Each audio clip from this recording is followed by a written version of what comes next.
بسم الله الرحمن الرحيم، والصلاة والسلام على أشرف المرسلين سيدنا محمد وعلى آله وصحبه وسلم تسليما كثيرا إلى يوم الدين. صبحكم الله بنور الإيمان. اللهم ارزقنا وإياكم صحبة الأخيار وارزقنا الرزق الواسع يا رب العالمين. أهلا وسهلا بكم في قناتي. بتمنى أن قناتي تنال إعجابكم بإذن الله، وأنكم ترفعوا لي الفيديوهات، وبتمنى لكم أنكم تكونوا في أتم صحة وأحسن حال وأنتم بتشاهدوا الفيديوهات. معايا النهاردة فيديو تاني جديد مع طيوري، وإن شاء الله هنعيش يوم كامل وروتين كامل مع بعض بإذن الله. هنشوف لنهاية الفيديو هنعمل إيه في يومنا الكامل ده بإذن الله. بس بتمنى منكم لو أول مرة تشوفوا القناة تدعموا القناة بأحلى لايك واشتراك منكم عشان نستمر في تقديم المزيد بإذن الله، وان شاء الله القناه تنال اعجابكم. زي ما انتم شايفين كده. الله يا ام احمد، انت بتاكلي الفراخ عيش بس؟ والله في اليوم ده ما كنتش لسه ولا اشتريت علف ولا نخاله، وزي ما انتم عارفين اصلا مش هنقدر نشتري علف تاني، ولا كان عندي ذره ولا شيشه ولا عملت لهم اي حاجه، فاكلتهم اكله كده على السريع. الاكل البايت عندي سواء كان عيش رز مكرونه اي حاجه زايده منك ومن اولادك حطها لهم. وطبعا في الزنقه دي وفي في سعر العلف الغالي وفي الاسعار النار في كل حاجه احنا شايفينها، كان لازم اتصرف واشوف انا هعمل ايه. فانا حطيت لهم الاكل اللي زايد مننا، وقلت بقى عشان غلى الاسعار زي ما انتم شايفين كده بدات امسك منهم الديوك اللي هي استوت ما شاء الله اللهم بارك، عشان خلاص اذبحها، لان خلاص يعني مشروع الفراخ او تربيه الحيوانات او الطيور بقى تقريبا يعني خساره اكتر من ما هو مكسب. بس لو انتي هتبدأي بيه مشروعك على قدك في البيت، وان شاء الله هتمشي وتتابعي معايا الخطوات اللي جاية وتمشي على الموجود معاكي، ان شاء الله هيبقى كويس معاكي بإذن الله. زي ما انتوا شايفين انا مسكت كل الديوك اللي عندي اللي لقيتها خلاص تمام كده الحمد لله استوت وخلاص كفايه يستفيد الاكل اللي هي بتاكله، يستفيد بها بقى طيور غيرها الاصغر في الحجم او حاجه. وده كان لازم يعني اتصرف اعمل اكل لاولادي. كان عندي حمام وكان عندي طيور، في اللي هطلع منه المشروع وفي اللي انا ان شاء الله هعمله ليا والاولاد. زي ما انتم شايفين ده كان روتين الاول عند الطيور. تاني حاجه هعملها معاكم النهارده وان شاء الله تنال اعجابكم، ما احنا لازم كمان نمشي مع هوجة الاسعار الغاليه في كل حاجه. يعني انا دلوقتي اللفت اللي انتم شايفينه ده رخيص جدا، طب في رمضان هيبقى الاسعار المخللات وكل حاجه مولعه نار.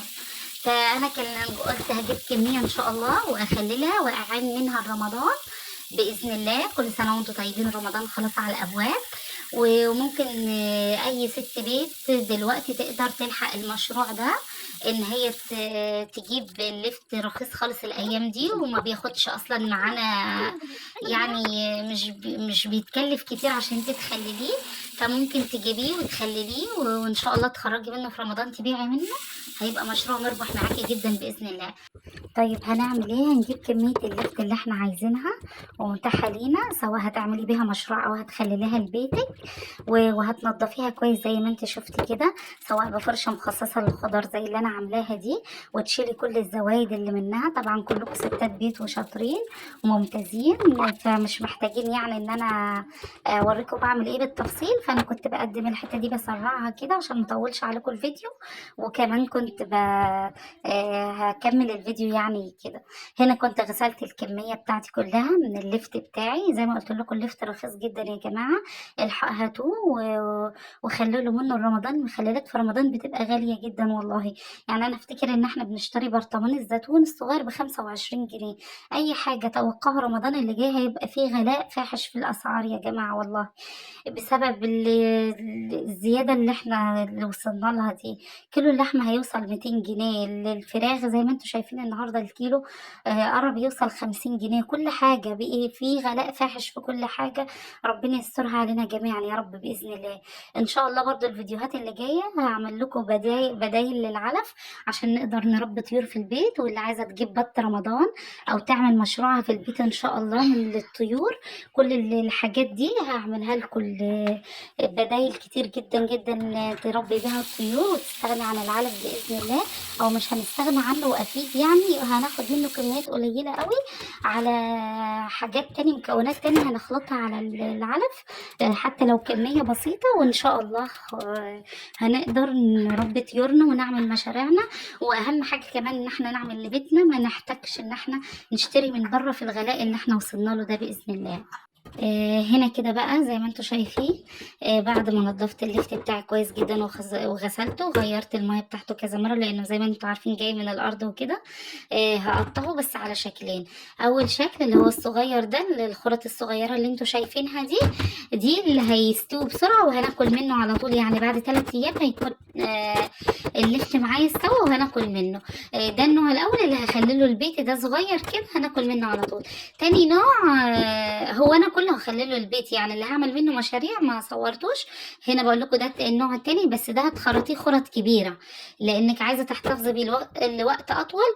فانت لو اللفتاه نفسها صغيره ممكن تخلي لها صحيه زي ما هي، لو كبيره ممكن تعمليها 2 4، بس يعني يفضل ان الحجم يكون كبير شويه عشان يفضل يستمر معاكي. زي ما انتوا عارفين لسه قاعد على رمضان شهرين وشويه او 3 شهور كمان، فيفضل معاكي يكون كويس معاكي. بس هنا بخلله، وانا بقول لكم خلوا الحجم كبير شويه، ده اللي هيتخزن لفتره اكبر يعني. هخلص الكميه كلها وارجع لكم تاني. هنا بقى كنت خلصتها، دي الكميه اللي انا هعملها هتستوي معايا بسرعه، وده اللي هخزنه لرمضان. يا جماعة اشتروا وخزنوا واعملوا اللي انتوا عايزينه في بيتكم، هتلاقوا الدنيا معاكم اجمل واسهل واحسن من الغلاء اللي احنا فيه ده. هنا زي ما بقول لكم كده رشيت على كل نوع فيهم كده معلقتين ملح، وهسيبهم كده في مصافي، هحطهم في مصافي وهسيبهم لما ينزلوا كل المية اللي فيهم. عفوا. هنا هسيبهم ينزلوا كل المية اللي فيهم دي. اول ما هترشي لهم معلقة ملح، اللفت فيه كمية مية كتيرة هتنزل، يعني يفضل ان انت تسيبيه ليلة كاملة لو هتعمليه من بالليل وتسيبيه للصبح. انا فعلا هنا اصلا والله كنت عاملاه بالليل وهسيبه لتاني يوم لما ينزل ميته يعني. خدت يوم بقى ساعتها في اكل الفراخ والتنظيف وغسيله اول يوم وكده وتجهيز الاكل. فتاني يوم الصبح صحيت بدري طبعا ورحت وعملت حاجه تانية معاه هوريها لكم في نهايه الفيديو برضو. هنا هسيبه لتاني يوم كده، سيبته كده لحد ما ينزل ميته. طب ليه الحركه دي يا ام احمد؟ الحركه دي بتخليكي انت لو حطيتيه وعبيتيه في برطمانات دلوقتي هتلاقي ان هو هياخد معاكي برطمانات كبيره، لكن اول ما هينزل ميته كده شويه هتلاقيه دمر كده شويه. بصوا زي ما يكون الليفت بتاعي المصافي اللي كانت مليانه قلت لتحت شويه، فهو نزل الميه اللي فيه. تقدري بقى تحطي كميه اكبر في البرطمان. هنا البرطمانات مغسوله ومعقمه كويس، بخلل فيها يعني الحمد لله وبنضفها كويس. عايزه تعقمي البرطمانات بتاعتك بمعلقه مسحه خل كده وقماشه نظيفه عندك وتمسحي بيها البرطمانات وهتبقى معاكي كويسه جدا. هنا بقول لكم يفضل خالص من خلل اللفت ان انت تخللي معاه قرنبيط، بيبقى حاجه كده ممتازه، حاجه كده روعه، بتاكلي مخللات بنفس وطعم جميل جدا. الاتنين دول ميكس مع بعض رائع جدا، اللفت والقرنبيط. هنا القرنبيطه سلقتها نص سلقه، مش سلق كامل زي ما بنسوي القرنبيط، وهحطها برضو اللي هحطه في مخلل رمضان. برضو هيبقى حجمه كبير برضو عشان ما يتهرش مني، زي ما انتوا شايفين كده زي ما بعبيه في البطرمان. وهكمل عليه الكميه كلها، بنقي طبعا زي ما انتوا شايفين كل الحجم الكبير اللي انا عملته في الاول، لان البرطمان ده هعينه رمضان ان شاء الله. قرنين الفلفل الحر ده فلفل حراق خالص، ده بيحافظ لي على المخلل بتاعي وبيخليه الحاجه المشطشطه دي بتحافظ على عمر المخلل وبتطول من عمره. فانا هقطع زي ما انتوا شايفين كده 3 قرون فلفل حراق معايا واحطهم في قلب البطرمان، يعني هيحافظ لي على المخلل لفترة أطول بإذن الله. هو ما حاجة تاني، معلقة تاني، وده سر اللي بحافظ بيه على مخللاتي بالشهور. أنا والله العظيم مخللة زيتون من حوالي 6 شهور أو 4 شهور، أو 4 5 6 مش عارفة، بس المهم إن أنا عاينة الزيتون ده رمضان. عايزة أقول لكم لو شفت الزيتون ده ولو عايزيني أصوره لكم وأعمل لكم بيه فيديو، ده يقعد معايا حتى سنة. طيب هنا هنيجي بقى لتجهيز المية. المية بقى عايزين نحط لها لون طبيعي، بلاش الألوان الصناعية الميه يا جماعه. وهنستخدم بنجر، ده بنجر عادي خالص. هقشره خالص وهضيفه للميه عشان يدينا اللون اللفت الجميل اللي بنشوفه بتاع المحلات. وكمان بيدي لون للقرنبيط حلو قوي قوي كمان يا جماعه. فالبنجر ده حاجه كويسه جدا. طيب لو انت في مكان ما عندكيش بنجر او مش هتقدري تجيبيه، ماشي، حطي الوان صناعيه بس بلاش البودره، بلاش الالوان البودره، يفضل الوان جل. في قطره كده بتتباع الوان جل صناعيه، بس تكون جل، تقولي له جل مش اللي هي الالوان البودره دي، لان البودره دي بعيد عنكم واحيانا بيبقى عليها صبغه او حاجه زي كده فبتبقى مش حلوه خالص. هنا تبشري البنجر كده زي ما انت شايفاه عشان يدي لون للميه. اديكوا شيء هتشوفوا دلوقتي بمجرد ما احطه للميه هيعمل لون الميه ازاي. ودي بقول لكم هنا الميه بتاعه الليفت اللي نزلت منه، اللي انا صفيته ونزلت منه، مش هنستغنى عنها لان هي اصلا فيها كل طعم الليفت وكل حاجه، وهي ميه مش وحشه ولا حاجه. هنا هحط الملح. هنا طب هتحطي الملح ازاي؟ طبعا عشان انا متعوده يعني على المخللات وكده، فانا بمجرد ما هدوق الطعم اعرف. طب لو انت ما تعرفيش الملح بتاعك هيبقى مظبوط ازاي، عندك طريقتين. الطريقه الاولى ان كل لتر ميه الكلام ده لللفت بس، لمخلل اللفت، كل لتر ميه بيحتاج 3 معالق كبيره من الملح. هنا المعلقه اللي بقول لكم عليها السر في المخللات معلقه السكر يا جماعه. معلقه السكر في ميه المخللات وانت بتضيفي الملح دي ماده حافظه اقوى من الليمون ومن اي حاجه ممكن تعمليها، وبتطول من عمر المخللات معاكي، بتستمر بالسنه. انا بخلي الليمون بيستمر معايا بالسنه، الجزر، اي حاجه بحط معلقه السكر دي اللي انتوا شايفينها، بتطول من عمر المخللات معايا وبتخليها ما تعفنش ولا اي حاجه. يعني ماده حافظه جباره بصراحه، ما تستغنوش عنها في مخللاتكم، وهي معلقه واحده بس. هرجع تاني للميه ازاي تظبطيها. هنا هضيف طبعا البنجر زي ما انتم شايفين. شوف هيخلي لون الميه وردي وتحفه معايا. الطريقه التانية اللي عايزه تظبطي بيها الملح بتاعك اختبار البيضه. واختبار البيضه ده ان انت تجيبي بيضه لو انت مش عارفه تدوقيه، يعني مش هتعرفي تميزي الطعم، او انت عروسه صغيره لسه مش عارفه تظبطي الطعم ازاي. طبعا الكلام للعرايس الصغيرين، ستات البيت الشاطرين ما شاء الله عليهم عارفين كل حاجه. البيضه دي اول ما بتطفو معاكي على الميه تحطيها، وانت بتضيفي الملح اول ما تطفو معاكي على الميه يبقى كده الملح بتاعك اتظبط. هنا ما شاء الله اديكوا شايفين لون الميه، لون طبيعي جميل جدا، وكمان لسه اللفت هينزل اللون الوردي اللي فيه ده. فبص عايزه اقول لكم اللفت ده معايا الايام دي تحفه جدا وشكله رائع ولونه، بصوا شايفين الشكل، شايفين الجمال. عايزه اقول لكم ان الميه بتاعته دي بنشربها كده واحنا بنطلعه، حاجه جميله جدا وتحفه يا جماعه. اجمل حاجه البيت واوفر وارخص. انا ب10 جنيه لفت عملت الكميه دي كلها. انا لو هشتري كميه زي دي هتعدي معايا 150 جنيه.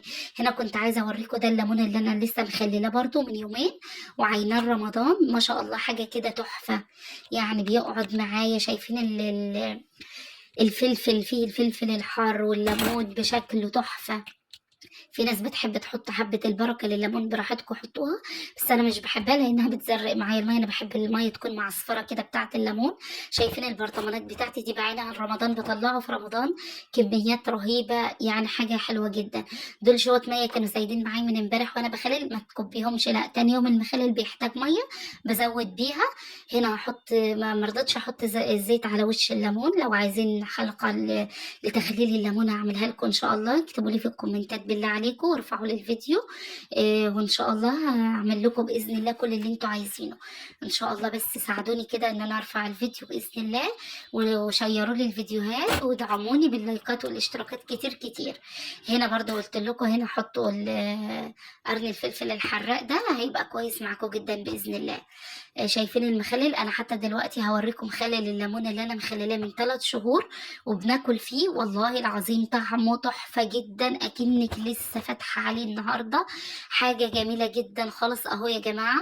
ده اللي انا حاطاه في التلاجة بطلع منه وبناكل، والله مقرمش وطعمه تحفه. الفلفل فيه حاجه كده جباره، والله اقسم بالله بشهاده كل اللي اكل منه كله عماله يسالني الوصفه دي بتعمليها ازاي.